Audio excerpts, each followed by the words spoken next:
ఓం శ్రుతిస్మృతిపురాణానామాలయం నమామి భగవత్పాదశంకరం లోకశంకరం. ఓం నమస్తస్మై భగవతే అర్హతే సమ్యక్ సంబుద్ధాయ అవ్యవస్థితచిత్తస్య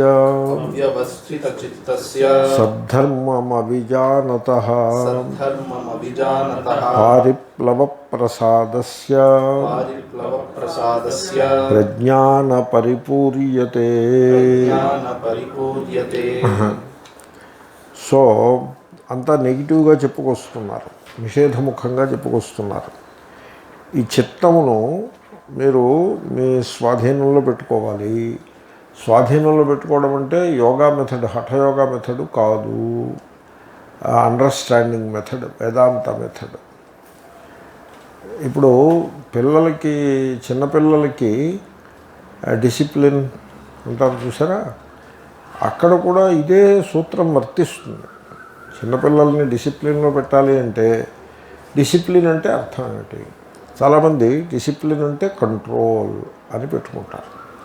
వాళ్ళని కంట్రోల్లో పెట్టడం అంటే, రే గోడవార కూర్చొని పుస్తకం తీసి చదవకపోతే చీరేస్తాను జాగ్రత్త అని బెత్తం దగ్గర పెట్టుకుని వాడిని చదవమన్నాం. వాడు ఈ భయానికి చదువుతాడు, వాడి బుద్ధిలోకి ఏం వెళ్ళదు. అది ఊరికే దట్ యాక్ట్ ఆఫ్ రీడింగ్ ఏ ఉంటుంది తప్ప అండర్స్టాండింగ్ ఏమి ఉండదు. భయం ఉన్నప్పుడు అండర్స్టాండింగ్ ఉండదు. అది that is the hatha yoga method of controlling the mind. Please don't do that. అయితే చిన్నపిల్లల్ని పెంచే తల్లిదండ్రులకి ఒక డైలమా ఒకటి వస్తూ ఉంటుంది. వీళ్ళు చిన్నపిల్లలు చెప్పిన మాట వినరు, వీళ్ళని ఏం చేయాలి, కంట్రోల్లో పెట్టాలా అక్కర్లేదా అని పాపం తల్లిదండ్రులు ఈ డైలమాలో ఉంటారు. ముఖ్యంగా తండ్రి కంటే ఎక్కువగా తల్లికి ఈ డైలమా ఎక్కువ ఉంటుంది.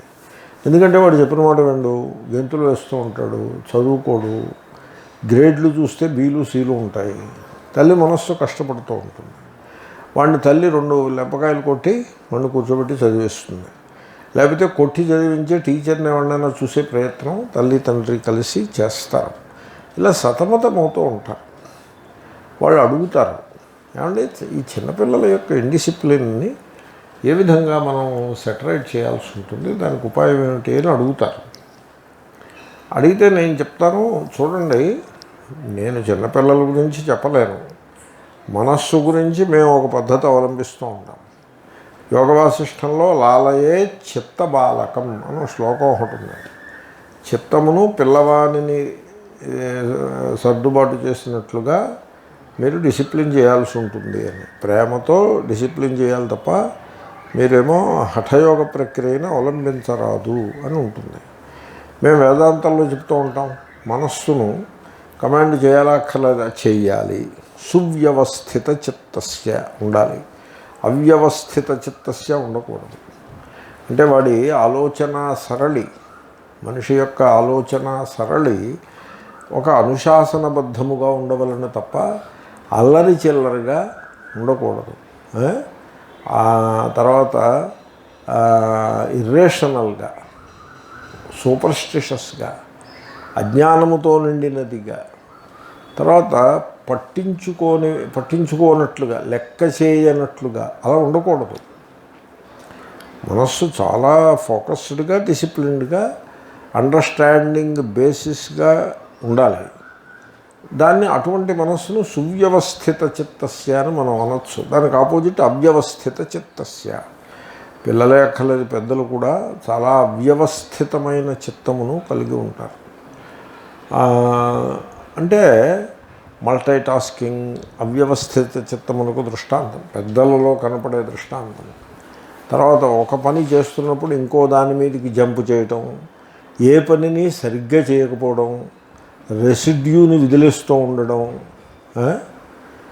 పూర్వం ఒక సామెత ఒకటి ఉంది, గారెల పిండి వంట సామెత, కొంచెం మొరటు సామెత. ఆ అమ్మాయి కొత్తగా కాపురానికి వచ్చింది. పక్కనున్న మామగారి దగ్గర గారెల పిండి వంట ఎలా చేయాలో నేర్చుకుని భర్తకు ఆఫీస్ నుంచి వచ్చేప్పటికి గారెలు చేసి ఇవ్వాలని ఆవిడ కోరిక. ఈ అమ్మాయికి గారెల పిండి వంట ఎలా చేయాలి అని అడిగింది. అంటే అసలు ఆమెకి ఏమీ తెలియదు ఆ గారెల గురించి. అప్పుడు ఆ అమ్మగారు చెప్పారు, మా అమ్మగారు చెప్పారు, చూడమ్మా ఆ మినుములు ఉంటాయి వాటిని నానపోసుకోవాలి అని చెప్పారు. ఇంతట్లోకి అలా చెప్పేప్పటికీ ఈ అమ్మాయి అక్కడి నుంచి మాయమైపోయింది. ఏమిటి చెప్తుంటే అలా వెళ్ళిపోయింది ఏమిటి, సరే కానీ లేని ఆవిడ పని తన పని దాన్ని చేసుకుంటున్నారు. ఈ అమ్మాయి వెళ్ళి ఒక షేరుడు మినుములు నానపోసి వచ్చింది. అప్పుడు ఈమె చెప్పారు, చూడు నేను చెప్పేది నువ్వు మొత్తం అంతా విను, అర్థం చేసుకో, అప్పుడు వెళ్ళి జాగ్రత్తగా ఇంప్లిమెంట్ చేయి. అంతేగాని అలాగా ఓ ముక్క చెప్పగానే పరిగెత్తికి వెళ్ళిపోతూ ఉండడం, ఏ పీస్ మీల్ హ్యాజర్డ్ అంటారు, ఆ విధంగా పని చేయటం తగదు అని ఆమె హితబోధ చేసి ఆ నానపోసిన మినుముల్ని ఆ పప్పు ఆ పైన ఉన్నటువంటి ఆ నల్లని స్కిన్ పార్ట్ తీసేసి ఇలా జాగ్రత్తగా తీసేస్తే వచ్చేస్తుంది. దాన్ని తీసి పక్కన పెట్టుకుని ఆ పప్పును రుబ్బుకోవాలి. ఆ తర్వాత అని లోపల మళ్ళీ మాయమైపోయింది అమ్మాయి. ఆ కథ అలా పోతూ ఉంటుంది. అలా ఉండకూడదు. ఏమన్నా ఆ కథను ఇప్పుడు నేను కంప్లీట్ చేయాల్సిన అవసరం లేదు. You should not be like that. మీరు ఒక పని మొదలుపెట్టారు కదా, ఫినిష్ ఇట్ కంప్లీట్లీ. రెసిడ్యూని వదిలిపెట్టద్దు. Don't leave residues behind. You should not leave residue. మీరు పని చేశారంటే మీరు ఆ పని చేసిన సంగతి ఇంకొకటికి తెలియకూడదు, అంత క్లీన్గా చేసేయాలి. మీరు రెసిడ్యూలు వదిలిపెట్టి వెళ్ళిపోయారనుకోండి, your working style is not good. అంటే మరి మనం మనస్సు గురించి కదా మాట్లాడుతున్నాము అంటే వర్కింగ్ స్టైల్ బాగులేదంటే మనస్సు బాగులేదని అర్థం. ఆల్ యాక్షన్ మనస్సు నుంచే వస్తుంది. కాబట్టి ఈ రకంగా చెల్లాచెదరుగా ఉండే మనస్థితి పనికిరాదు. సువ్యవస్థితమైన మనస్థితి కలిగి ఉండాలి. ఈ పిల్లలు చాలా అల్లరి చిల్లరిగా ఉంటారు. అప్పుడు తల్లులు అడుగుతారు, వీళ్ళని కంట్రోల్లో పెట్టడం ఎలాగండి అని అడుగుతారు. అప్పుడు నేను చెప్తూ ఉంటాను, చూడమ్మా మీరు బెత్తం పట్టుకుని కంట్రోల్లో పెట్టేయటం అన్నది పద్ధతి కాదు. లోకంలో ఒక అభిప్రాయం ఉంది, పిల్లల్ని కొంచెం బెత్తం పుచ్చుకుని కొట్టేవారు పూర్వం, అప్పుడు ఆ పిల్లల డిసిప్లిన్లో ఉండేవారు. ఇప్పుడు ఆ భయాలన్నీ పోయాయి, వీళ్ళకి డిసిప్లిన్ లేకుండా అయిపోయింది అని ఒక కంప్లైంట్ ఉంది. ఈ కంప్లైంట్ అది విచార సిద్ధమైన కంప్లైంట్ ఏమీ కాదు. అది విషయం తెలియకపోవడం చేత వచ్చిన కంప్లైంటే. నిజానికి ఇప్పుడున్న పిల్లలు అప్పటి పిల్లల కంటే చాలా స్మార్ట్గా ఉన్నారు. వాళ్ళకి తెలుసున్న విజ్ఞానం కంటే వీళ్ళ విజ్ఞానం ఎక్కువగా ఉన్నది. వాళ్ళ న్యూట్రిషనల్ లెవెల్స్ కంటే వీళ్ళ న్యూట్రిషన్ లెవెల్స్ బాగున్నాయి. వాళ్ళకంటే వీళ్ళు అన్ని విధాల ఫిజికల్ అండ్ మెంటల్ అండ్ ఎడ్యుకేషనల్లో వీళ్ళు చాలా ప్రోగ్రెసివ్గా ఉన్నారు. ఇదేమీ అర్థం చేసుకోకుండా కేవలము వాళ్ళకి భయం ఉండేది, వీళ్ళకి భయం లేదు, అదేదో భయమే సొల్యూషన్ అన్నట్టుగా కొంతమంది ఇప్పటికీ పెద్దవాళ్ళు అలా విశ్వసిస్తూ ఉంటారు. వాళ్ళ విశ్వాసము అది ఆధారరహితము, అది తప్పు. నేను ఇలా చెప్తాను. కాబట్టి మీరు మీ పిల్లాడిని కొట్టేసి తిట్టేసి కంట్రోల్లో పెట్టే ప్రయత్నం కంటే కుర్రాడిని ఎడ్యుకేట్ చేసి తద్వారా వాడి ప్రవృత్తిలో మార్పు తెచ్చే ప్రయత్నం మీరు చెయ్యండి అని నేను చెప్తూ ఉన్నాను. You educate the child, try in that direction. Discipline అనే మాట మనం వింటూ ఉంటాం. Discipline is not control. In control you operate the ఫియర్ని పవర్ని ఆపరేట్ చేసి వాడు మనం చెప్పినట్లు చేసి ఇట్లా చేస్తే దాన్ని కంట్రోల్ అంటారు. వెరాజ్ డిసిప్లిన్లో ఆ వర్డ్ డిసిప్లిన్ అనే ఆ వర్డ్లో నాలెడ్జ్ అని అర్థము గలదు. డిసైపుల్, ఇప్పుడు the discipline of physics, the discipline of economics అని ఉంటుంది. దాని అర్థం ఏంటి? Knowledge. Discipline means knowledge. So you have to discipline the child అంటే అర్థం ఏంటి? పిల్లవాడికి జ్ఞానమును కలిగించవలసి ఉంటుంది. ఇప్పుడు ఆ పిల్లవాడు నాకు 2 చాక్లెట్లు నాకే ఇచ్చేయి అని అల్లరి చేస్తే వాడు లెంపకాయ కొట్టి కూర్చోబెట్టడం కాదు, వాడు ఏడుస్తాడు. ఇప్పుడు వాడికి ఏం చెప్పాలి? చూడు, చాక్లెట్లు అన్నది మనం కొద్దిగా తీసుకోవాలి, దాంట్లో ఒక ఇలాంటివేవో వేస్తారు, అవి మనస్సుకి దేహానికి మంచిది కాదు, అంచేత ఇంత మాత్రమే ఇప్పుడు అని ఆ విధంగా మీరు బోధించి, అవసరమైతే ఆ బోధ నాకు మళ్ళాగా బతిమలాడుతున్నట్లుగా కాకుండా అసర్టివ్గా కానీ బోధ, still discipline, still teaching, still knowledge. You may asset it, but still knowledge. You don't asset with the help of fear or power. Asset together with knowledge. దానికి డిసిప్లిన్ అని పేరు. అటువంటి డిసిప్లిన్ మీరు చిత్తముపై పెట్టవలెను. సువ్యవస్థిత చిత్తము అంటే అది అలాగంటే నాలెడ్జ్ ద్వారా అండర్స్టాండింగ్. నాలెడ్జ్ అంటే ఇక్కడ అండర్స్టాండింగ్.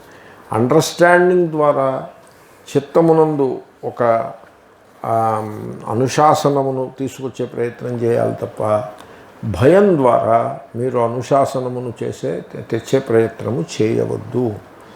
భయము, పవర్ అండ్ ప్యాట్రోనేజ్ అని 3 ఉంటాయి. రిలిజియన్లు అలా వర్కౌట్ అవుతూ ఉంటాయి. ఈ orthodox religious mind it works like that. అదేం చేస్తుందంటే భయాన్ని పెడుతుంది. నీకు పాపం వస్తుంది, నువ్వు నరకానికి పోతావు అని ఒక భయము. లేకపోయినట్లయితే power, the boss will exercise his power and will dismiss you అని అలాగంటిది ఒకటి. అది భయమే, అది కూడా భయమే. కానీ రిలీజియస్ ఫియర్ కాదు. అది ఈ లోకానికి చెందిన ఫియర్. ప్యాట్రోనేజ్ ఉంటుంది. అంటే బాస్ సంతోషించినట్లయితే యూ విల్ హ్యావ్ బెనిఫిట్స్. ఆయన కనుక సంతోషం చెడిపోతే మీకు బెనిఫిట్స్ పోతాయి. ఈ ప్యాట్రోనేజ్, వీటిని ఉపయోగించి మీరు కంట్రోల్ చేసి ఎదరవాడిని కంట్రోల్ చేసి వాడిని దారిలో నడిపిస్తే దట్ ఈజ్ వెరీ రాంగ్. అది కాదు మనం మాట్లాడుతున్నాం. You educate the person. He must be free, he must be educated, he must know, and then he should have freedom from fear, freedom from the attraction for patronage. అలాంటిది ఉండకూడదు. తర్వాత freedom from the fear of power, freedom from the fear of religious kind. అటువంటి ఫ్రీడమ్తో కూడిన మైండ్లో చక్కటి understanding, విజ్ఞానమును చొప్పించినట్లయితే అప్పుడు వచ్చేటువంటి వ్యవస్థిత చిత్తత్వము అంటే సరైన దిశలో ఆలోచించుట, చేష్టలు కూడా దానికి తగ్గట్టుగానే ఉంటాయి. ఆ విధంగా ఉండాలి. అలా లేకుండా అవ్యవస్థిత చిత్తముగా ఉంటాడు.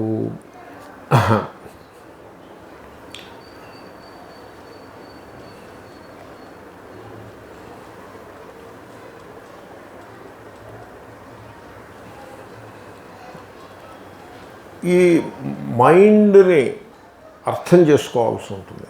ఆ వ్యవస్థిత చిత్తము అనేది ఎలా సిద్ధిస్తుందంటే మనం మనస్సునే అర్థం చేసుకోవాలి. ఈ మాట నేను చాలా క్లాసుల్లో చెప్తూ వస్తున్నాను, అయినా ఇంకోసారి రిపీట్ చేస్తున్నాను.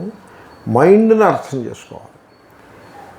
ఊళ్ళో వాళ్ళ మైండ్ని, పక్క వాళ్ళ మైండ్ని కాదు, ఎవరి మైండ్ని వాళ్ళు. Mind must be understood. ఎందుకంటే మైండ్ని మీరు అండర్స్టాండ్ చేసుకోలేదు. మైండ్లో ఏముంటాయి? కంటెంట్ ఉంటుంది. What is the content? కోరికలు ఉంటాయి, డిజైర్స్ ఉంటాయి. ఆ కోరికలని బట్టి పర్ష్యూట్స్ ఉంటాయి. మైండ్లో పర్ష్యూట్ ఉంటుంది. ఏదో ఒక దాని వెంట పడుతూ ఉంటుంది మైండ్. దేని వెంట పడుతుంది? దేనిని కోరుకుంటుందో దాని వెంట పడుతుంది. డిజైర్ కోరుకునుట, పర్ష్యూట్ దాని వెంట పడుట, ఈ పనులు చేస్తూ ఉంటుంది మైండ్. తర్వాత అది మీరు ఆ మైండ్ని అర్థం చేసుకోవాలి. మీ మైండ్లో ఎలాంటి డిజైర్స్, ఎలాంటి పర్ష్యూట్స్ ఉన్నాయి, దాన్ని మీరు అర్థం చేసుకోవాలి. You should understand. జనరల్లీ మనం ఇతరులని జడ్జి చేసి హడావిడిలో ఉంటాం. మన మనస్సును మనం అర్థం చేసుకునే ప్రయత్నం మనం చెయ్యం. మనం అర్థం చేసుకోవాలి. ఇప్పుడు ఉదాహరణకి నా మైండ్లో such and such desires are there. ఈ డిజైర్స్ కారణంగా these pursuits are in place. This is how this mind is functioning అని నేను అర్థం చేసుకోవాలి. ఓకే. తర్వాత మైండ్ బాహ్య పరిస్థితులను అంచనా వేసేటప్పుడు దానికి ఏవో కొన్ని ప్రెజుడిసెస్ ఉంటాయి, పూర్వాగ్రహములు అంటారు. ఏవో కొన్ని ప్రెజుడిస్సులు ఉంటాయి. ఆ ప్రెజుడిస్సులకి తగ్గట్టుగా బాహ్య పరిస్థితులను, అది జనులను, వ్యక్తులను, పరిస్థితులను కూడా అంచనా వేస్తూ ఉంటుంది. ఏవో కొన్ని నోషన్స్ ఉంటాయి. ఇప్పుడు ఉదాహరణకి ఆర్థడాక్స్ ఫ్యామిలీ నుంచి వచ్చాడనుకోండి, వాడు అదే ప్యాట్రియార్కల్ ఫ్యామిలీ నుంచి వచ్చాడనుకోండి సపోజ్, వాడు ఒక ప్రెజుడిస్ తోటి వస్తాడు. వాడి ప్రెజుడిస్ ఎలా ఉంటుందంటే స్త్రీ మనం చెప్పినట్టు చేయాల్సి ఉంటుంది అని ఒక ప్రెజుడిస్ ఉంటుంది. వాడు ఆ ప్రెజుడిస్తో వస్తాడు. నేను ఒక ఆర్థడాక్స్ ఆయన్ని అనుకోకుండా ఆయన మాట విన్నాం, తటస్థించింది. ఆయన ఏం చెప్తాడంటే, పురుషుడు స్నానం చేసిన తర్వాత ఆ పంచెని, ఆ తడి పంచెని అక్కడ వదిలేసి ఆ అంగవస్త్రమును కట్టుకుని బయటికి రావాలి. ఇమీడియట్లీ భార్య వెళ్ళి ఆ పంచెను ఆ తడిపి ఉతికి ఆరవేయాల్సి ఉంటుంది. ఓకే, వయసు ఇప్పుడు ఈ రోజుల్లో వాషింగ్ మెషిన్స్ వచ్చాయి. ఆ తర్వాత డొమెస్టిక్ హెల్ప్ ఉంది. ఆయన ఆ తడి పంచెను కొంచెం పిండేసి అక్కడ ఒక బాక్సులో పడేస్తే ఆ domestic help will take care. ఆమె పాపం కాఫీ పెట్టుకుంటుందో లేకపోతే ఏదో వంట వండుకుంటూ ఏదో బ్రేక్ఫాస్ట్ చేసుకుంటుంటే ఆమె వెళ్ళి దాన్ని ఉతకాలి అని why such a restriction, why such insisting అంటే ఆపస్తంభుడు అలా చెప్పాడు. ఓర్ని ఆపస్తంభుడు కూడా, ఈ ఆపస్తంభుడికి పని పట ఏం లేదా?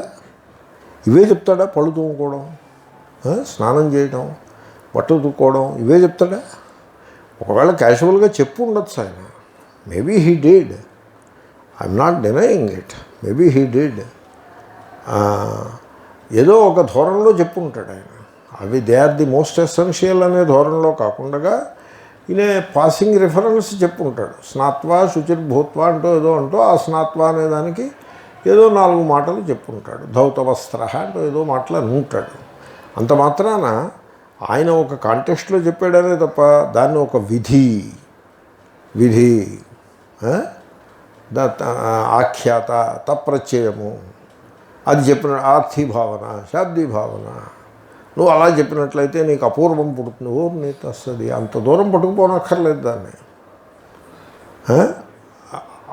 కాబట్టి ఆయన ఆ ప్యాట్రియార్కల్ ఫ్యామిలీలో నుంచి, ఆర్థడాక్స్ ఫ్యామిలీలో నుంచి ఒక ప్రెజుడిస్ని తెచ్చుకుని వచ్చాడు. అంచేత అలా మాట్లాడుతున్నాడు. అవునా? ఆ మైండ్లో ఆ ప్రెజుడిస్ ఉందా? ఇప్పుడు నేను ఆ మైండ్లో ఉన్న ప్రెజుడిస్ని నేను పట్టుకున్నా. ఈ మైండ్లో ఏం ప్రెజుడిస్ ఉందో ఉంటాయి. ఈ మైండ్లో ఏవో కొన్ని ప్రెజుడిసెస్ ఉంటాయి. I must understand those prejudices. ఇక్కడ కొన్ని డిజైర్స్ ఉంటాయి. డిజైర్ ఒక్కటే ఉండదండి. కామ పక్కన కర్మ ఉంటుంది. డిజైర్స్ అండ్ పర్ష్యూట్స్ ఉంటాయి. I must understand those desires and pursuits. I must understand those prejudices. కొన్ని ఫ్యాడ్స్ ఉంటాయి. కొన్ని ఆ ఫ్యాడ్ని అర్థం చేసుకోవాలి. సో ఆ రకంగా మీరు మైండ్ని బాగా కొన్ని నోషన్స్ ఉంటాయి. నేను ఒకసారి డాక్టర్ గారి దగ్గరికి ఏదో చిన్న ప్రాబ్లం ఉండి వెళ్ళాను. వెళ్ళి నా ప్రాబ్లం ఆయనకి చెప్పచ్చు కదా. నా ప్రాబ్లం చెప్పి ఊరుకోలేదు నేను. ఆ ప్రాబ్లం మీద నా అసెస్మెంట్ కూడా చెప్పాను. That is uncalled for. అప్పుడు ఆయన చాలా మంచివారు. నా దగ్గర కొంత వేదాంతం అది విన్నారు. ఆయన నాతో ఏమన్నారంటే, మీరు ప్రాబ్లమ్ని దాని అసెస్మెంట్ని కూడా చెప్పారు. Your assessment of the problem is half knowledge, is not in proper place. And మీరు దాన్ని పక్కన పెట్టకపోతే నేను ఇవ్వబోయేటువంటి అడ్వైజు మీకు ఆ half knowledge will come in the way. నేను ఇలా అంటున్నందుకు మీరు ఏమైనా అనుకుంటారా అని అన్నారు నాన్న. నేను ఏమీ అనుకోనండి, మీరు నా కళ్ళు తెరిపించారు. నేను చెప్పి పాఠమే ఇది. కాబట్టి ఆ notion that what is the notion, this is the illness and this is how this illness is అని ఒక నోషన్ ఆ ఇల్నెస్ గురించి నాకు ఏర్పడినది. ఈ నోషన్ ఎక్కడి నుంచి వచ్చింది? గూగుల్ గురువు నుంచి వచ్చింది. ఏదో ఒకసారి ఇక్కడ అక్కడ వినికిడి జ్ఞానము, మిడిమిడి జ్ఞానము అని అంటారు. అలాంటి జ్ఞానం. I should be able to see that. అప్పుడు ఏమవుతుంది, నేను వెంటనే డాక్టర్ గారు మీరు చెప్పింది కరెక్ట్, నాకు అర్థమైపోయింది మీ పాయింట్, ఇంకా మీరు ఎక్స్ప్లెయిన్ చేయకండి, నా ప్రాబ్లమ్నే నేను మీ ముందు పెడుతున్నాను, నేను ఇంకొకసారి మళ్ళీ చెప్తున్నా, this is my problem, I withdraw my assessment of the problem because what I have is only a notion, not knowledge. I withdraw that అంటే సరేనండి ఆయన ఏదో మంది ఇచ్చారు, నేను వేసుకున్నా. So this is how your mind has notions. అవి they are not the truth. ఈ విధంగా తర్వాత మైండ్లో నాలెడ్జ్ ఉంటుంది. నేను ఇది పాఠం చెప్తూ ఉంటాను. చూడప్ప, నీ మైండ్లో నాలెడ్జ్ ఉంది, నువ్వు అంతా చదువుకుని వచ్చావు, నువ్వేమో తత్వబోధ చదివావు, తర్వాత చతుస్సూత్రి బ్రహ్మసూత్ర కూడా చదివావు, ఇక్కడ ఉపనిషత్తు అక్కడ ఉపనిషత్తు, నువ్వేం చదివావో నాకు తెలుసు.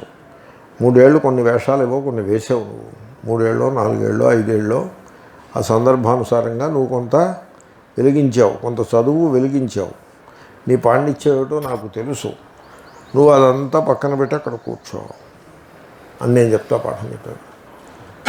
And he should understand what I'm trying to say, because the so called knowledge will come in the way and he should not allow that knowledge to come in the way. ఇంత లోతుగా, ఇంత విస్తృతముగా మనస్సుని అర్థం చేసుకోవాలి.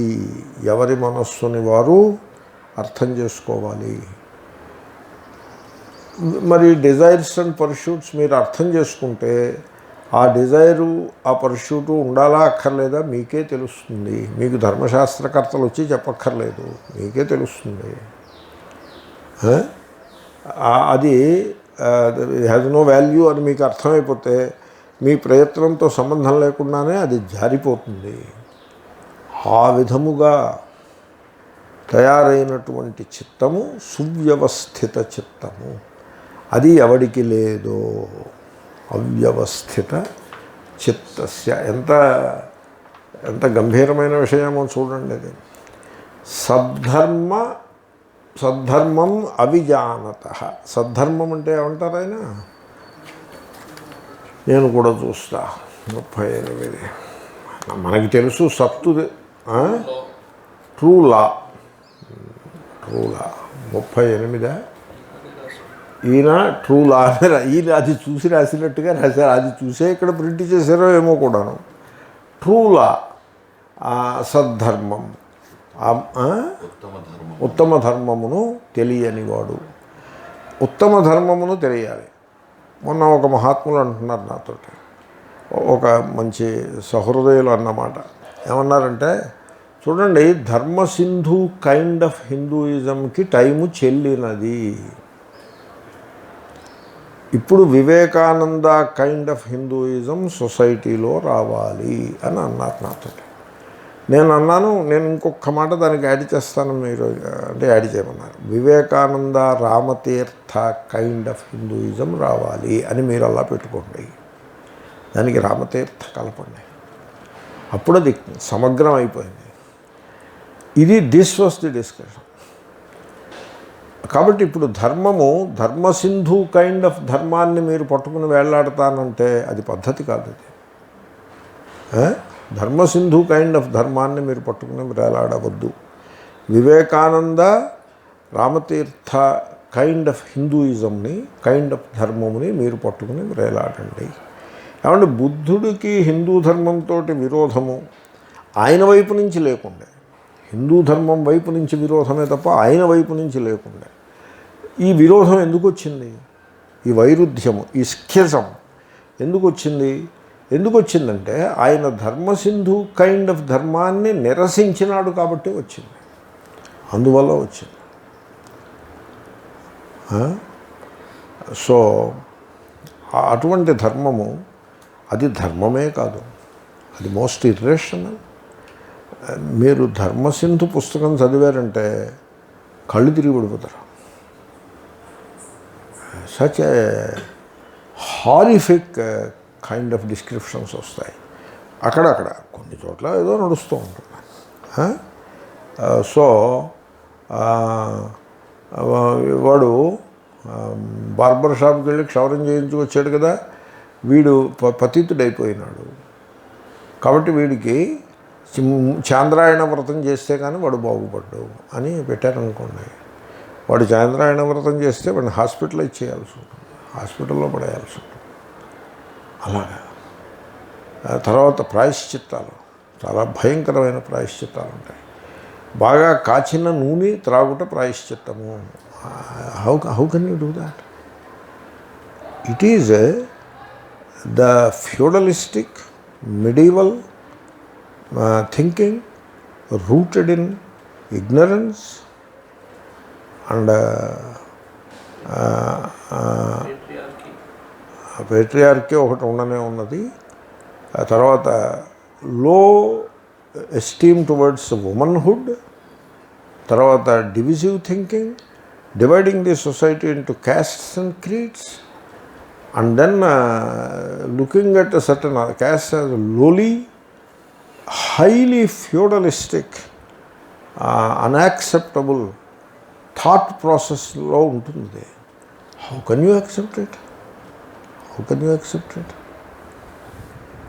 You can never accept it. అంత horrific thought ప్రాసెస్ని మీరు ఎలా యాక్సెప్ట్ చేస్తారు? కాబట్టి ధర్మశబ్దాన్ని మీరు నిర్వచించుకోవాల్సి ఉంటుంది. పునః ధర్మం, సద్ధర్మం. నేనేమంటానంటే ఏది సత్తుతో కనెక్ట్ అయి ఉంటుందో అది సద్ధర్మం. సతహా ధర్మం. సత్ అంటే ఈశ్వరుడు. సదేవ సౌమ్యేదమగ్ర ఆసీత్ ఏకమేవాద్వితీయం. దాంతో కనెక్ట్ అయినటువంటి ధర్మమును మీరు తెలుసుకోవాలి. దట్ ఈస్ ది సద్ధర్మ. ఆ ధర్మమును మీరు తెలిసి ఉండాలి. సో ఆ సత్ అంటే పరమాత్మ. పరమాత్మ అంటే ఒకటి సచ్చిదానంద. సదనుకూల ధర్మమును మీరు తెలుసు ఉండాలి. సదనుకూల ధర్మం అంటే ఏమిటి? సత్ అంటే మృత్యురహితము. సత్ అంటే మృత్యువు లేనిది. చిత్ అంటే అజ్ఞానము లేనిది. ఆనంద అంటే దుఃఖము లేనిది. ఓకే. కాబట్టి మీ యొక్క ధర్మము మృత్యువునకు ఆపోజిట్ ఉండాలి. అంటే ఎవరైనా అనారోగ్యంతో కష్టపడుతుంటే వాళ్ళకి మీరు కొంత సర్వీస్ చేయాల్సి ఉంటుంది. అజ్ఞానమునకు విరుద్ధంగా ఉండాలి మీ ధర్మము. అజ్ఞానము అంటే ఎవరైనా చదువు సంధ్యలు లేకుండా వాళ్ళు చదువు నిమిత్తమై మన వైపు నుంచి ఏదైనా వాళ్ళకి సర్వీస్ ఉన్నట్లయితే మనం ఆ సర్వీస్ను వాళ్ళకి అందజేయాలి. జ్ఞానమును వాళ్ళకి ఇవ్వాల్సి ఉంటుంది. వీడు శ్రీకృష్ణుడు చెప్పాడు, నువ్వు ఈ గీతని వీళ్ళకి బోధించు అని చెప్పాడు. అలా ఎందుకు చెప్పాడు? జ్ఞానానుకూల వ్యవహారం అవుతుంది కనుక. వీళ్ళకి బోధించవద్దు అని కూడా చెప్పాడు. అది ఆ దోషం ఉన్నవాడికి బోధించవద్దని చెప్పాడు. That is all part of teaching. But he emphasises on teaching. And so మన జీవితంలో మనం చేసే పని జ్ఞానానుకూల వ్యవహారం అవ్వాలంటే మనం జ్ఞానాన్ని సంపాదించుకోవాలి, ఇతరులు జ్ఞానమును సంపాదించుకునే దానికి మనం సపోర్ట్ చేయాలి. ఎక్కడైనా మీరు స్కూల్ నడుస్తోందనుకోండి, ఆ స్కూల్లో విద్యార్థులకు మీరు ఏదైనా సర్వీస్ చేయగలిగితే చేయాలి. తర్వాత ఆనంద. మనం దుఃఖానికి దూరంగా ఉండాలని అనుకుంటాము, అలాగే అందరూ కూడా అలా అనుకుంటారు. కాబట్టి ఇతరుల యొక్క దుఃఖమును తొలగించేందుకు మీరు వ్యవహారం చేయాలి. ఇది సద్ధర్మం అంటే. సదనుకూల, చిదనుకూల, ఆనందానుకూల వ్యవహారం ఏదైతే కలదో అది సద్ధర్మం. ఈశావాస్యలో వస్తుంది. ఎదుటివాడు ఎందు ఈశ్వరుడు గలడు. ఇప్పుడు నువ్వు వ్యవహారం చేయి. ఇప్పుడు now you interact with him. వాడు తిరుగుతున్నాడు అనుకోండి, వాడి యందు ఈశ్వరుడు గలడు. So now you interact with him. ఎలా ఇంటరాక్ట్ చేయాలి? ఇప్పుడు వాడి యందు ఈశ్వరుడు ఉన్నాడు, వాడు తిడుతున్నాడు. ఎలా ఇంటరాక్ట్ చేయాలి? ఇప్పుడు దండం పెట్టి లేకపోతే ఆశీర్వదించి యూ మూవ్ అవుట్. అలా చేయాల్సి ఉంటుంది. అంతే తప్ప వాడితోటి నువ్వెంతంటో కలహానికి దిగడం అది సద్ధర్మము కాదు. కాబట్టి సద్ధర్మమును తెలుసుకుని మనం తెలుసుకుంటే సరిపడుతుంది. Knowledge is enough. ఎందుకంటే యాక్షన్ ఫాలోస్ నాలెడ్జ్. కాబట్టి తెలుసుకుని ఆచరించి అంటే టు బి డబ్లీ ష్యూర్ మనం అలా అంటాము. But knowledge is action. Knowledge is action. ఇప్పుడు ఆకలి వేస్తోంది అని తెలుస్తుంది కదా. తెలియగానే యాక్షన్ ఫాలోస్. నువ్వు ఆకలి వేసిందని తెలుసుకో, ఆ తర్వాత ఆహారం సంపాదించుకుని తిను అని పరిగెట్టుకు చెప్పక్కర్లేదు. ఒకచో చెప్పినా తప్పేమీ కాదు. కాబట్టి సద్ధర్మం తెలుసుకుని ఉండాలి. అది తెలియని వాడు సద్ధర్మం అవిజానతః. ఇక పారిప్లవ ప్రసాదస్య అంటే ప్రసాదము అన్నది ఇంతకుముందు మనం అనుకున్నాము. చూడండి, మీ మనస్సు కేసు మీరు చూడండి. మనస్సులో 2 లక్షణాలు ఉండాలి. మనస్సులో చలనము తక్కువ ఉండాలి. ఆ చలనమునకు నిష్కషాయ దోషము అని పేరు. మనం అనుకున్నాం ఇది. చలనము తక్కువ ఉండాలి అంటే ఏమిటి? మనస్సులో ద ఫ్రీక్వెన్సీ ఆఫ్ థాట్స్ తక్కువ ఉండాలి. ఇప్పుడు మనస్సు ఈజ్ ఎ మెషిన్. ప్రతి మెషిన్కి ఓ ప్రోడక్ట్ ఉంటుంది. ఇప్పుడు డోనట్ మెషిన్ ఉంది. డోనట్ మెషిన్ నుంచి ఆ మెషిన్ ఆపరేట్ చేస్తుంటే ప్రోడక్ట్ ఏమొస్తుంది? డోనట్స్ వస్తూ ఉంటాయి. ఓకే, అప్పుడు ఆ మెషిన్, ఇప్పుడు ఫ్యాన్ ఉంది. Fan is a machine. అది తిరుగుతుంటే గాలి వస్తుంది. గాలి ఈజ్ ది ప్రోడక్ట్. దానికి 1, 2, 3 అని ఎందుకు పెట్టాడు? అంటే అది తిరగాలి, కానీ టూ ఫాస్ట్ తిరగడం మనకు అనుకూలం కాదు. కాబట్టి 1 ఆప్షన్ ఇచ్చాడు. అంతేగాని అలా వేయగానే అది భయ్ భయ్ భయ్ అని తిరిగేయాలంటే అది అంగీకారం కాదు. అది తిరగాలి, బట్ సౌండ్ చేయకూడదు. Too much of noise, too much of wind కూడా మనకి పనికిరాదు. మోడరేట్గా తిరగాలి. Mind also same way. మీ మైండ్ 1, 2, 3 3 స్విచ్ల్లో ఏ స్విచ్ మీద పనిచేస్తుంది? 3 మీద పనిచేస్తుంది అనుకోండి, మీకు ప్రసాదము భగ్నమైనది. 2 మీద పనిచేస్తుంది అనుకోండి, ఫ్యాన్ లాగా, అంటే you are in the right direction. అది 1 మీద పనిచేస్తుంది అనుకోండి, యు ఆర్ డూయింగ్ వెల్. దీన్ని బుద్ధిస్ట్ ఫిలాసఫీలో మైండ్ఫుల్నెస్ అంటారు. మీరు ఆలోచించుకోండి, మీరు ఎలా ఉన్నారో మీరు ఆలోచించుకోండి. మీరు స్నానం చేస్తూ బ్రేక్ఫాస్ట్ గురించి ఆలోచిస్తారు, అవునా? బ్రేక్ఫాస్ట్ చేస్తూ, బ్రేక్ఫాస్ట్ అయిన వెంటనే ఎక్కడికో వెళ్ళబోతున్నారు కదా ఆఫీస్కి, దాని గురించి ఆలోచిస్తారు. ఆఫీస్కి కారు మీదో స్కూటర్ మీదో వెళ్తూ ఆఫీస్లో ఉండబోయే వాటి గురించి ఆలోచిస్తారు. తీరా ఆఫీస్కి వెళ్ళిన తర్వాత మార్కెట్లో ఉండబోయే వాటి గురించి ఆలోచిస్తారు. మార్కెట్లో ఉన్నప్పుడు ఇంటి గురించి ఆలోచిస్తారు. తీరా ఇంటికి వచ్చాక మళ్ళీ ఇంకో దాని గురించి ఆలోచిస్తారు. అంటే అర్థం ఏంటి? మీరు దేహం దృష్ట్యా ఎక్కడున్నారో, ఇంద్రియములతో ఏ పనిని చేస్తున్నారో వాటితోటి మైండ్ డిస్కనెక్ట్ అయి ఉంటుంది. You are walking but you are thinking elsewhere. అంటే you are not aware of your walking కదా. You are talking and your mind is elsewhere. అప్పుడు ఏదో ఒకటి చెప్పబోయి ఇంకోటి చెప్తారు. యు ఆర్ లిజనింగ్, ఇది మనకు అవుతూ ఉంటుంది. ఎదరవాడు ఏదో చెప్తూ ఉంటాడు, మీరు వింటూ ఉంటారు, కానీ మీ మైండ్ ఎల్స్వేర్. 2 నిమిషాలు అయిన తర్వాత వాడు ఇంకా మాట్లాడుతూనే ఉన్నాడు, ఏం మాట్లాడేదో మీకు తెలియదు. ఒకప్పుడు అలా అవుతుంది. ఒకసారి ఉలిక్కిపడి మళ్ళీ వర్తమానంలోకి రావడంలాగా అవుతుంది. అంటే అర్థం ఏంటి? వాట్ ఈజ్ గోయింగ్ ఆన్, దానికి మీ మనస్సుకి మధ్యలో ఒక బ్రేక్ వచ్చేసింది. Mind is jumping elsewhere. ఇలా జీవిస్తూ ఉంటారు మనుషులు. దీన్ని కట్టడి చేయుటయే మైండ్ఫుల్నెస్. ఇది బుద్ధిస్ట్ ఫిలాసఫీలో దానికి చాలా ఎక్కువ ప్రాముఖ్యాన్ని ఇచ్చినారు. చేతులు మీరు వాష్ చేసుకుంటున్నారనుకోండి, be aware of the hands getting washed. నడుస్తున్నారనుకోండి, be aware of the legs that are walking. ఇప్పుడు నేను మాట్లాడుతున్నాను, ఎక్కడో మనస్సు ఉంటే నేనేం మాట్లాడతాను? I'm aware of the speech that is going on. దీన్ని మైండ్ఫుల్నెస్ అంటారు. In that mindfulness primary quality ఏమిటంటే, mind is pursuing one thought or one thought process or one thought pattern అని పర్స్యూ చేస్తుంది, not multiple thought patterns. This is one ఒక quality of ప్రసాద. ప్రసాదం యొక్క మొదటి లక్షణము అది. ఓకే, ప్రసాదం యొక్క రెండవ లక్షణం ఏమిటో తెలుసునండి. మనవాళ్ళు ప్రసాదాన్ని దాన్ని మిస్యూజ్ చేసి పారేశారు. ఆ ప్రసాద శబ్దాన్ని, ప్రసాదము ఇప్పుడు మీరు దేశంలో ఎవరినైనా ప్రసాదం అంటే ఏమిటని అడగండి, దేవుడికి నైవేద్యం పెట్టిన లడ్డు అని అర్థం చెప్తారు. అది మీకు ఎక్కడ లభిస్తుంది? ఫలానా కౌంటర్లో కొనుక్కోవాలి అని నెక్స్ట్ సమాధానం. ఓకే, ఎందుకని ఫలానా కౌంటర్లో లడ్డూని, ఆ లడ్డూని ఎందుకు కొనుక్కోవాలి? అంతకంటే బెటర్ కౌంటర్స్, అంతకంటే బెటర్ లడ్డూస్ ఉన్నాయి కదా, వాటిని ఎందుకు కొనుక్కోకూడదు? అవి ప్రసాదాలు కావు, ఇదే ప్రసాదము. ఎందువల్ల? What is the special for it? ఇది దేవుడి నుంచి వచ్చింది. నేనంటాను ఇది దేవుడి నుంచి రావడం ఏమిటి, అన్నీ దేవుడి నుంచే వచ్చాయి. అరటిపండు నా చేతిలో ఎవరో పెట్టారు, నేను తింటున్నా, అది దేవుడి నుంచి వచ్చింది. అరటిపండు ఎక్కడి నుంచి వచ్చింది? పృథివీ తేజో వాయువుల నుంచి వచ్చింది. దేవుడు పృథివీ తేజో వాయు రూపంగా మన చుట్టూ విస్తరించి ఉన్నాడు. అరటిపండు దేవుడి నుంచి వచ్చిందా లేదా? కాబట్టి నేను ఒకసారి భోజనం చేస్తుంటే ఒకడు వచ్చాడు, మీకు దేవుడు అన్నం వడ్డించమంటారా అన్నాడు.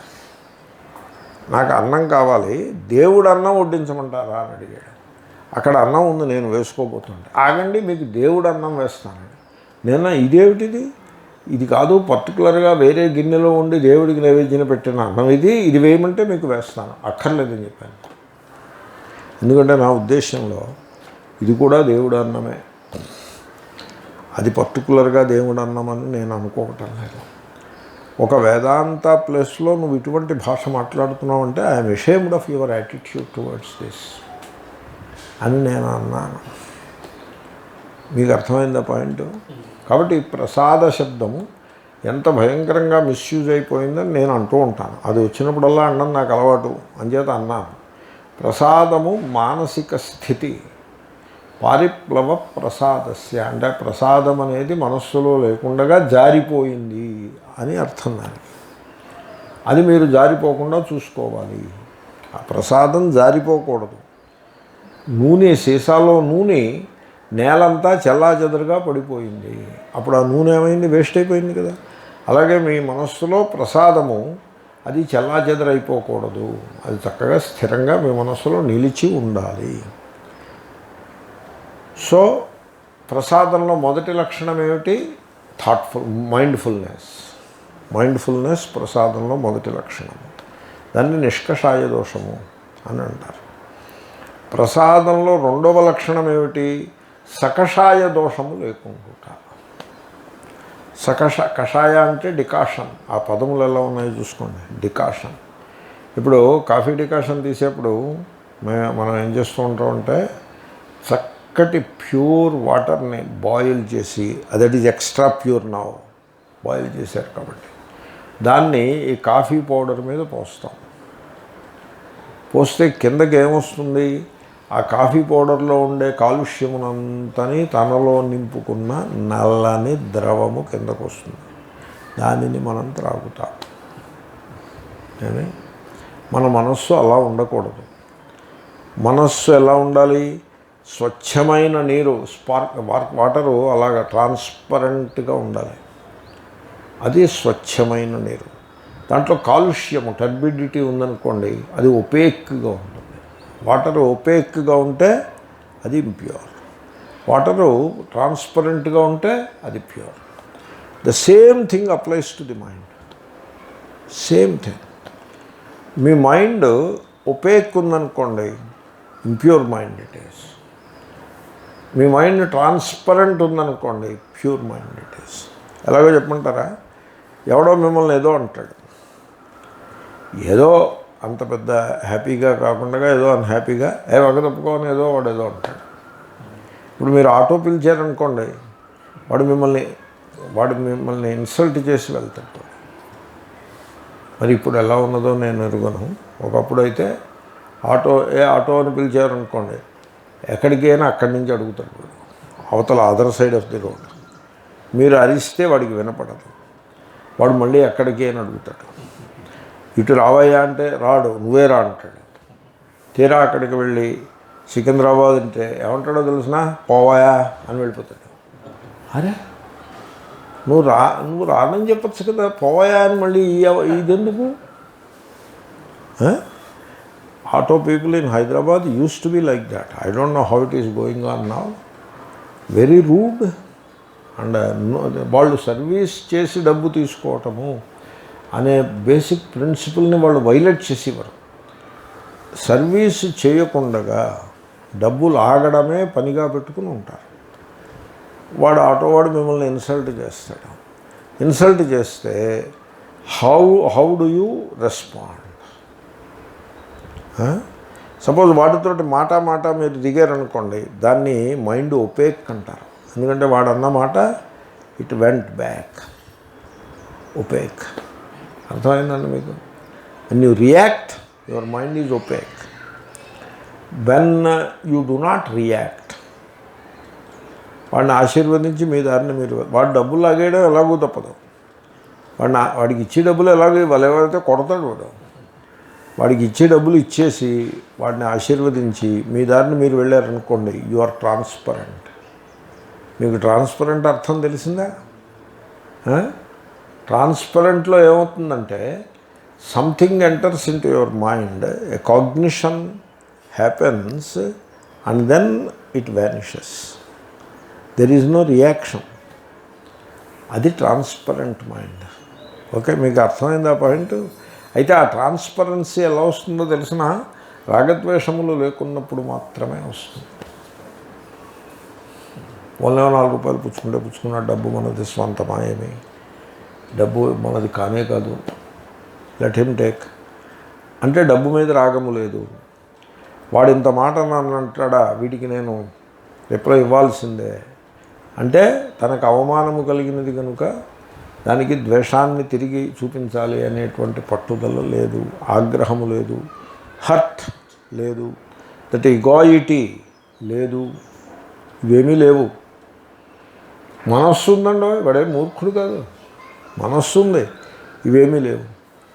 That kind of a mind is the transparent mind. అది ప్రసాదము యొక్క 2వ లక్షణము. ఈ 2 లక్షణములు కలిసి అంటే నిష్కషాయ దోషము లేకుండా సకషాయ దోషము లేకుండా ఈ 2 లక్షణములు కలిసి ప్రసాదము అనబడుతుంది. ఇంతకుముందు వచ్చింది ప్రసక్తి. ఆ ప్రసాదము లేనివాడు, ఆ ప్రసాదము చెల్లాచెదరైపోయినవాడు, అటువంటి వాడికి ప్రజ్ఞ అనేది ఉండదు. ప్రజ్ఞ కావాలి ఇప్పుడు మనకి. ప్రజ్ఞ అనేది ఉండదు. ఓకే, ప్రజ్ఞ అంటే ఏమిటో తెలుసునండి. ఏది బుద్ధితో ఇంటలెక్ట్తో తెలియశక్యము కాదో దానిని తెలుసుకునే ఇన్సైట్, అంతర్దృష్టి, దానికి ప్రజ్ఞ అని పేరు. ఆ ప్రజ్ఞ వాడికి ఉండదు. ఎందుకు ఉండదండి? వాడు ఆత్మస్వరూపుడే కదా. అంటే ఈ మైండ్ ఉంది కదా, ఆ మైండ్కి సద్ధర్మము తెలియదు. అది ప్రసాదమును పారబోసుకుంది, నూనె పారబోసుకున్నట్టుగా ప్రసాదాన్ని పారబోసుకుంది. అదేమో సువ్యవస్థితంగా లేదు. ఆ మైండ్ ఉంది కదా, మరి ఆ మైండ్ ఏమైపోతుందంటే ఆ లోపల ఉన్నటువంటి ఆత్మ చైతన్యముపై విచ్ ఈజ్ ప్రజ్ఞైవ ప్రజ్ఞానం, అదే ఆత్మ ప్రకాశం, అది జ్ఞానప్రకాశం కదా అది. అదే ప్రజ్ఞారూపంగా ఒక గివెన్ కాంటెక్స్ట్లో దాన్నే ప్రజ్ఞానం అన్నారు. అంతా ఆ ప్రకాశం యొక్క వివర్తములేగా. మీరు ఘట జ్ఞానం కలిగిందంటే అది ఆ చైతన్య ప్రకాశం యొక్క వివర్తము. మీకు సంజ్ఞానం, ఆజ్ఞానం, విజ్ఞానం, ఇలా ఇవన్నీ మెంటల్ స్టేట్స్ అవన్నీ కూడా చైతన్య ప్రకాశం యొక్క వివర్తములు మాత్రమే. వివర్తము అంటే apparent modifications, not real modifications. Okay, కాబట్టి ఆ ఆత్మ చైతన్యం లోపల ఉన్నది. కానీ ఈ ప్రసాదరహితమైన, సద్ధర్మము నెరుంగని, అవ్యవస్థితమైన మనస్సు ఒక తెరవలే పనిచేసి ఆ ఆత్మ చైతన్యమును, దాని యొక్క ఒకానొక ఎక్స్ప్రెషన్ అయినటువంటి ప్రజ్ఞను కప్పివేయును. ఆ ఇన్సైట్ లేకుండా చేసేస్తుంది. దీనికి శ్రీరామకృష్ణ వారు దృష్టాంతం చెప్పేవారు. ఈ దేవాలయాల్లో వీళ్ళు ఏం చేస్తారంటే ఒక తెర ఒకటి పెడతారు. ఈ తెర పురోహితుడు ఆ మొత్తం వాతావరణం అంతా చూస్తే నాకు కొంచెం విడ్డూరం అనిపించేది. అందరూ పాపం భక్తులు కూర్చుని ఉన్నారు 100 మంది. అక్కడ కూర్చుని ఆ మహాత్ముడు ఏదో పూజ ఏదో చేస్తున్నాడు, ఆ విగ్రహాలకి ఏదో పూజ చేస్తున్నాడు. What a big deal, he is worshipping an image, right? అదేదో ఎలాబొరేట్గా చేస్తున్నాడు ఒక పద్ధతిలో. వీళ్ళు చూసి ఆనందిస్తున్నారు, వీళ్ళందరూ భక్తులు. ఆ పురోహితుడు ఏమంటాడంటే ఈ భక్తులకేసో చూపు చూసి ఒక తక్కువ చూపు, వీళ్ళందరూ అయోగ్యులన్నట్టుగా యాజ్ దో చూసి, అక్కడ ఒకడు ఉంటాడు, వాడు పని చేతికి అన్నీ అందించే ఒక యంగ్ మ్యాన్, ఓ బ్రహ్మచారి ఉంటాడు. అదే తెరలాగేరా అంటాడు. పోనీ అదేదో ప్రేమగా చెప్పచ్చు కదా, ఆ భక్తులను ఉద్దేశించి, అయ్యా మీరు చాలా భక్తి శ్రద్ధలతో అర్చనను దర్శిస్తున్నారు, కొద్దిసేపు తెర వేయాల్సి ఉంటుంది, అన్యథా భావించకూడదు అని చెప్పచ్చు కదా. చెప్తాడా? అలా చెప్తాడా ఎక్కడైనా? మీరు మొదటిదే చూసారా, రెండోది చూసారా? మొదటిదే చూసారా? అరే తెరలాగే అంటే వాడు, ఈ కుర్రాడు కూడాను, ఈ బ్రహ్మచారి కూడాను ఓవర్ ఎంతూజియాస్టిక్గా ఉంటాడు. వాడు బరబర తెరలాగేస్తాడు. ఆ తెర థిక్గా ఉంటుంది. వీళ్ళందరూ అక్కడే కూర్చుని ఉంటారు. ఆ లోపల వాళ్ళు కూర్చుని కబుర్లు చెప్పుకుంటూ ఉన్నా వీళ్ళకి తెలియదు. వాళ్ళు ఏదో పెద్ద ఘనకార్యం చేస్తున్నారని వీళ్ళు అనుకుంటారు. వాళ్ళు ఏవో కబుర్లు చెప్పుకుంటూ ఉంటారు. వాళ్ళు ఏదో పోలండి వాళ్ళు చేసేది ఏదో వాళ్ళు చేస్తారు. ఏదో నైవేద్యం పెట్టడమో ఏదో ఉంటుంది. నైవేద్యం పెడితే తప్పే ఉంది. వీడి తెర వేయడం ఎందుకో తెలుసిన, ఈ గ్రూప్లో అయోగ్యుడుంటే వాడి చూపు పడి ఆ నైవేద్యము మలినమవుతుంది, అది డిఫైల్ అవుతుంది. అందుకోసం తెరవేశాడు. వాడు దేవాంతకుడు, వాడు I tell you. He is not a simple guy, he is the most complex guy, I tell you. మీరు అర్థం చేసుకోండి. There is so much in his head. ఇక్కడ అయోగ్యులు ఉన్నారు, వాళ్ళు చూపు పడకూడదు. ఎందుకంటే ఆ నైవేద్యం మళ్ళీ వాడు భోజనం చేస్తాడు, వాడు డిఫైల్ అయిపోతాడు. దేవుడికి నైవేద్యం పెట్టే అర్హత లేకుండా అయిపోతుంది వీడు చూస్తే. అందుకోసం తెరవేసేమంటాడు. Look at that. పోన్లేండి అలా ఎందుకు చేస్తున్నావు అంటే ఆగమశాస్త్రంలో చెప్పాడంటాడు. ఆగమశాస్త్రంలో వీడి తాత రాశాడుగా, వీడి మెంటాలిటీ ఉన్న వీడి తాత రాశాడు దాన్ని. ఇదే మెంటాలిటీ ఉన్న ఆగమశాస్త్రం వీడి తాతేగా రాస్తా. Look at that. This is all digression. Original point ఏమిటంటే తెర వేసేస్తే అక్కడే కూర్చుని ఉంటారు పాపం వాళ్ళందరూ. కానీ దేవుడు అక్కడే ఉంటాడు, వీళ్ళు అక్కడే ఉన్నారు, దేవుడు అక్కడే ఉన్నాడు, దేవుడు కనపడ్డాడు. ఈ తెర 3 రకాలని చెప్పారు ఆయన. ఒకటి బొంతలా ఉంటుంది, మీకు అవతల వైపు ఏమి ఉన్నా కనపడదు. అక్కడ 1000 క్యాండిల్ బల్బు ఆన్ చేసినా వీళ్ళకి తెలియదు. అది బొంత లాంటి తెర. మీ మనస్సు అలాంటి బొంత వంటి తెరగవలే ఉండకూడదు. ఇంకో తెర ఉంటుంది, అది దుప్పటిలాగా ఉంటుంది, బొంత కాదు, some kind of a cloth, ఒపేక్కే, ట్రాన్స్పరెంట్ అయితే కాదు. లోపల ఏదో జరుగుతోంది అని ఓవరాల్గా ఏదో హారతి ఇచ్చేయండి, నైవేద్యం పెట్టుకున్నాండి, ఏదో ఓవరాల్గా తెలుస్తుంది కనుక వివరంగా తెలియదు, కనపడనట్లు ఉంటుంది. రెండో రకం తెర. ఇంకో తెర ఉంటుంది, అది ఊరికే తెర వేయాలని ఎక్కడో చెప్పారు కాబట్టి వేయడమే తప్ప ఇట్ ఈజ్ ఎ సీత్రూ. మీ మనస్సు ఆ తెర వలె ఉండవలేను, సీత్రూ తెర వలె ఉండవలేను. అదే కదా ప్రసాదం అంటే, ట్రాన్స్పరెంట్. ఉపేక్ ఉండకూడదు, ట్రాన్స్పరెంట్గా ఉండవలేను, సీత్రూగా ఉండవలేను. అప్పుడు ఏమవుతుందో తెలుసునండి, మీ మనస్సులో ఆ మనస్సు లోపల ఉన్న అంతర్దృష్టి ప్రజ్ఞ అది ఉద్బుద్ధమవుతుంది. అది దాని ప్రభావాన్ని అది చూపిస్తుంది. మీ యొక్క దైవత్వం మీకు అనుభవానికి వస్తుంది. అది ఇక్కడ చెప్పిన వాడికి అలాంటి ప్రసాదము, అలాంటి ప్రజ్ఞ అది పూర్ణమవుతుందా ఎప్పటికైనా? ఎప్పటికీ ఆ ప్రజ్ఞ వాడికి అనుభవానికి వచ్చేది కాదు.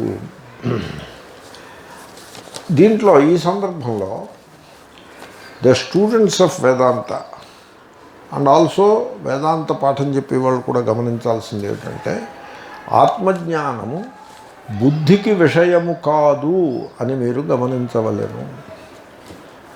దానిపై మీరు దాని చుట్టూ కర్ర విరగదు పాము సావదు అన్న సిద్ధాంతాలని అల్లడం కాదు. There is intellect and there is an intelligence beyond the intellect. Okay, ఈ రెండు ఉన్నాయి. ఇంటలెక్ట్, ఇంటెలిజెన్స్ రెండు ఉన్నాయి. ప్రజ్ఞ అంటే ఇంటెలిజెన్స్, ఇంటలెక్ట్. ఏమండి, ఇప్పుడు దీనికి ప్రజ్ఞకి ఇంటలెక్ట్కి ఇంటెలిజెన్స్కి తేడా ఏమిటో తెలుసునండి. Intellect is associated with me and mind,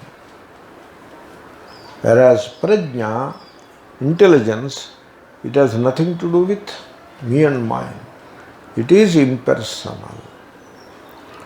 ఇప్పుడు మీరు బ్రేక్ఫాస్ట్, మీకు నచ్చిన పదార్థాన్ని బ్రేక్ఫాస్ట్ చేసుకుని మీరు భుజించినారు, అది ఇంటలెక్టా ఇంటెలిజెన్సా? ఇంటలెక్ట్. అవునా? మీ గుండె కొట్టుకుంటోంది, అది ఇంటలెక్టా ఇంటెలిజెన్సా? ఇంటెలిజెన్స్. తేడా తెలియట్లేదు. ఇప్పుడు మీ అండ్ మైండ్ పెట్టుకున్నారు, అది ఇంటలెక్టా ఇంటెలిజెన్సా? ఇంటలెక్ట్. మీ brain cells, they are capable of firing and making cognitions, అది ఇంటలెక్టా ఇంటెలిజెన్సా? ఇంటెలిజెన్స్. ఓ మహాత్ముడు చెప్పాడు, there is an intelligence here, this is intellect. Okay. And in the seat of intellect, that is the brain. In the brain, brain is intellect. Brain is the organ of intellect. There is intelligence which is in the brain, but which is not of the brain. ఇప్పుడు bulb ఉంది, filament ఉంది, electricity ఉంది. Bulb is particular, filament is particular, electricity is not particular. అలాగే లోపల ప్రజ్ఞ, it is not particular, it is beyond the intellect. కాబట్టి there is intellect and there is intelligence. అర్థమైంది కదండి? ఇంటలెక్ట్కి ఆత్మస్వరూపము తెలియబడేది కాదు అని శృతి స్పష్టంగా చెప్పినది. ఎక్కడైనా ఇంటలెక్ట్ మీకు ఆత్మస్వరూపాన్ని తెలుసుకుందుకు ఉపయోగపడుతుంది అని చెప్పిన సందర్భం ఉంటుంది. ఆ సందర్భంలో ఆ ఇంటలెక్ట్ ఎటువంటిదై ఉంటుంది? సువ్యవస్థిత సద్ధర్మం విజానత, సువ్యవస్థితం సద్ధర్మం విజానత్ ప్రసాద సహితం అయి ఉంటుంది. అటువంటి ఇంటలెక్ట్ మీకు ఆత్మస్వరూపాన్ని తెలుసుకోవటానికి అది దారి చూపిస్తుంది. అది ట్రాన్స్పరెంట్గా ఉంది. మీరు అలాగ దాన్ని అర్థం చేసుకోవాలి తప్ప దాన్ని ఏదో అఖండాకార వృత్తి, ఖండాకార వృత్తి అంటూ ఇలాంటి భాష ఏదో పెట్టి, అది ఎవరికీ అర్థం కాని భాష ఏదో పెట్టి, ఇప్పుడు అహం బ్రహ్మాస్మి అని మీరు అన్నారు, నాకు అర్థమైందా? అర్థమైంది. అది అఖండాకార వృత్తి, ఖండాకార వృత్తి, ఖండిత వృత్తి. అది ఖండాకారం అనడానికి వీల్లేదు, ఖండితమనే చెప్పాల్సి ఉంటుంది. ఎందుకంటే నాకు ఇంకా బ్రహ్మజ్ఞానం కలగలేదు. మరి బ్రహ్మజ్ఞానం ఎప్పుడు కలుగుతుంది? అఖండాకార వృత్తి వచ్చినప్పుడు కలుగుతుంది. ఆ అఖండాకార వృత్తి వస్తే ఎప్పుడు వస్తుంది? నువ్వు అలా వింటూ ఉండు, ఎప్పుడో ఒకసారి వాడు అహం బ్రహ్మాస్మి అయినప్పుడు నీకు అఖండాకార వృత్తి టక్కుమని కలుగుతుంది. అలా ఎంతకాలం వినాలి? పౌనఃపుణ్యేన శ్రవణం కుర్యాత్. మీరు మళ్ళా శ్రవణం చేయాలి. మీరు దాన్ని ఏం చేశారు? మళ్ళా అన్నారంటే మెకానికల్ అయింది. సావకాశంగా కలుగుతుందన్నారంటే గ్రాడ్యువల్ అయింది. You have put the entire blessed thing in to time, వెరాజ్ వస్తు టైమ్లెస్. మీరు దాన్ని టైంలో పెట్టారు. It is not going to happen. కాదండి, దశమస్త్వమసి అన్నప్పుడు అయింది. దశమస్త్వమసి అన్నప్పుడు ఎలా అయింది? పౌనఃపుణ్యాన అయిందా? కాలేదు కదా. మరి నువ్వు పౌనఃపుణ్యాన అని ఎందుకంటావు? దశమస్త్వమసి అని వాడు అన్నప్పుడు ఈ విన్నవాడి యొక్క మనస్థితి ఎలా ఉంది? ప్రజ్ఞ రూపంగా ఉన్నది. అంచేత వాడికి జ్ఞానం కలిగింది. ఇంటలెక్ట్ రూపంగా లేదు. ఇంటలెక్ట్ రూపంగా ఉంటే వాడు ఇంతకుముందు నడిచిన కథ అంతా కూడా ఇంటలెక్ట్ రూపంగా ఉంది. ఇప్పుడు వాడు నేను నీకు 10వ వాడిని చూపిస్తాను, 10వ వాడు పోలేదు, ఉన్నాడు, సేఫ్గా ఉన్నాడు అనేప్పటికీ శోకం పోయింది, ఒక ఉత్సాహం కలిగింది. ఆ 10వ వాడిని మనం అంతకుముందు దాకా ఉన్న లాజిక్లు, ఆర్గ్యుమెంట్లు, కౌంట్లు, క్యాల్కులేషన్స్ అన్నీ జారిపోయాయి. తెలుసుకోవాలనే ఒక ఉత్కంఠ, సమధిక ఉత్సాహం వాడి హృదయంలో ఉన్నది. Is open minded. అయ్యా మీరు చెప్పండి మహాత్మా అని ఆయన కాళ్ళ మీద పడ్డాడు.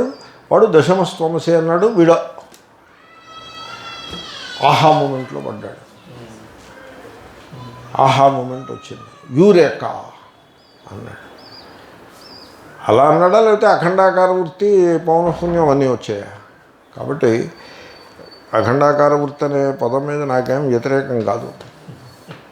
అహం బ్రహ్మాస్మిలో అఖండాకారంగానే ఉంటుంది, దాంట్లో ఖండమే ఉంటుంది. అది అద్వయ ఆత్మజ్ఞానం, దానికి ఆ పదం బాగానే ఉంది. But why do you insist on వృత్తి? ఈజ్ ఇట్ వృత్తి? వృత్తి ఈజ్ వర్తనం, it is a moment, it is of the mind. The word వృత్తి is of the mind. Mind is time, the వస్తు is timeless. Why don't you say అద్వయ ఆత్మస్వరూప అని ఎందుకనవు? అఖండాకార వృత్తి అని ఎందుకంటావు? ఎందుకంటున్నాడో చెప్పమంటారా? దాల్ మే కాలా హై. ద రియల్ మోటివ్ బిహైండ్ మీకు చెప్తే మీరు ఆశ్చర్యపోతారు. ద రియల్ మోటివ్ ఏమిటో తెలుసిన? వృత్తి శబ్దజన్యం, శాబ్దబోధ అంటాడు దాన్ని, శబ్దజన్యం. కాబట్టి ఇప్పుడు జ్ఞానము యొక్క క్రెడిట్, ఆత్మసాక్షాత్కారం యొక్క క్రెడిట్ ప్రజ్ఞకు ఇవ్వకూడదు, శబ్దానికి ఇవ్వాలి. శబ్దానికి ఇస్తే ఏమవుతుంది? మనం వేదాన్ని గౌరవించినట్టు అవుతుంది. వేదానికి ఎక్కడ ముప్పు వస్తుందో అని వీడి వృత్తిని పట్టుకుని వెళ్ళాడుతున్నాడు. తైత్రీయ భాష్యంలో శంకరులు he did not follow this method at all. వేదము నిత్యమా, శబ్దము నిత్యమా, ఆత్మ నిత్యమా అనే ప్రసంగం వచ్చింది. అంటే ఆయన అన్నారు ఆత్మయే నిత్యం అన్నారు. శబ్దం నిత్యం ఎలా అవుతుంది? ఆత్మతో కలిసి శబ్దం నిత్యం. ఆత్మ యొక్క వివర్తము శబ్దము, శబ్దము యొక్క స్వరూపము ఆత్మ అన్నప్పుడు ఆ రకంగా దానికి నిత్యత్వం వస్తుంది, కానీ శబ్దంగా నిత్యత్వం రాదు. కాబట్టి that is the motive behind it. అంచేతనే నేను చెప్పాను, పూర్వమీమాంస యొక్క ధోరణిని నువ్వు వేదాంతంలోకి పట్టుకురావద్దు. This is the basic schism between Hinduism and Buddhism. అందుగురించి నేను దాన్ని గురించి కొంత మాట్లాడాను. కాబట్టి ఆ ప్రజ్ఞ మీకు, ఆ అంతర్దృష్టి, ఆ ప్రజ్ఞ, that insight you need it. And మీ మైండ్ దానికి అడ్డుపడుతుంది. ప్రజ్ఞాన పరిపూర్యతే. ఎప్పుడైతే మైండ్ అవ్యవస్థితముగా, సద్ధర్మమును తెలియనిదిగా, ప్రసాదము లేనిదిగా ఉంటుందో అటువంటి మైండ్కి ప్రజ్ఞ అనేది ఎన్నడూ దానిలో నింపబడదు. ప్రజ్ఞ దాని పరిధిలోకి రాదు. మీరు అజ్ఞానులుగానే మిగిలిపోతారు అని శ్లోకం అనేసిద్దాము. అవ్యవస్థిత చిత్తస్య, చక్కగా వ్యవస్థితమైన చిత్తము లేని వానికి సద్ధర్మం, సత్యమునకు చెందిన ధర్మమును అవిజానతః తెలియని వానికి పారిప్లవ ప్రసాదస్య, చల్లాచెదరైన ప్రసాద లక్షణము గలవానికి ప్రజ్ఞ, ఆత్మస్వరూపమును సాక్షాత్కరింపజేసే అంతర్దృష్టి న పరిపూర్యతే, పరిపూర్ణము అగుటలేదు. అవ్యవస్థిత చిత్తస్య సద్ధర్మమవిజానతః,